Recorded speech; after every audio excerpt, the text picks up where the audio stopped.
పేరు నా పేరు రాజేష్. ఇప్పుడు తెలంగాణలో కాంగ్రెస్ గెలిచింది. ప్రజలు మార్పు కోరుకోవాలనుకున్న పార్టీని మార్చేసింది. అలాగే ఆంధ్రాలో కూడా మార్చేస్తారు. ఏం కాదు. మళ్ళీ మళ్ళీ జగన్ వస్తాడు 100%. కాబట్టి వస్తాడు.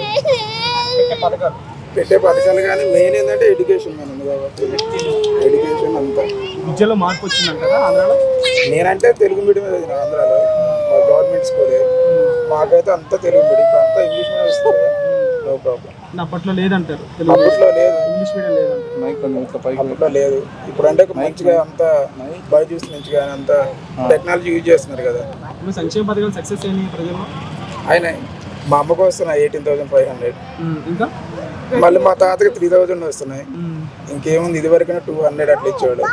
నేను ఎక్కడి నుంచే క్యాస్ట్ సర్టిఫికేట్ తీసుకున్నాను. మా నాన్న చెప్తే వాళ్ళు తీసుకుంటారు మంచిగా. మరి అయినా సరే ప్రతిపక్ష పార్టీ ఎందుకు వ్యతిరేకం చేస్తుంది? ఎందుకంటే ఉంటుంది కాబట్టి చెప్తారు. ఇప్పుడు వాళ్ళు గెలవాలంటే వీళ్ళ మీద ఏదో ఒకటి చెప్పాలి, వీళ్ళు గెలవాలంటే వాళ్ళు 100% జగన్ వేస్తారు. సో జగన్ గారికి చంద్రబాబు గారికి మధ్య తేడా చెప్పండి, ఏం చెప్తారు? ఆయన మంచి సీనియరే, నేనేం కాదంటలేదు. కానీ జగన్ అంటే ఏం కదా, కొంచెం మంచిగా ఆలోచిస్తాడు.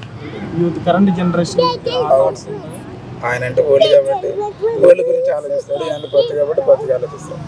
మరి ఒక్కడే వస్తున్నాడు గెలుస్తా కూటమి పార్టీ జగన్. రజనీకాంత్ డైలాగ్ ఉంది కదా, అదే సూటి పందులే గుంపులుగా వస్తాయి, సింహం సింగిల్ గా వస్తుందా? ఇప్పుడు జనసేన టీడీపీ వాళ్ళ కాపు అంతా కలిసినా కానీ జగన్ మాత్రం ఏం చేయలేదు. ఒక్కడే వచ్చినా గెలుస్తారంట. పోయినసారి 150 సీట్లు వచ్చినాయి జగన్ గారికి. ఈసారి ఎన్ని వస్తాయి అనుకుంటారు? 165, 165, 170 రావు. 160, 165. పోయినసారి కన్నా ఒక 10 ఎక్కువే వస్తాయి కానీ తక్కువ రావు. Thank you.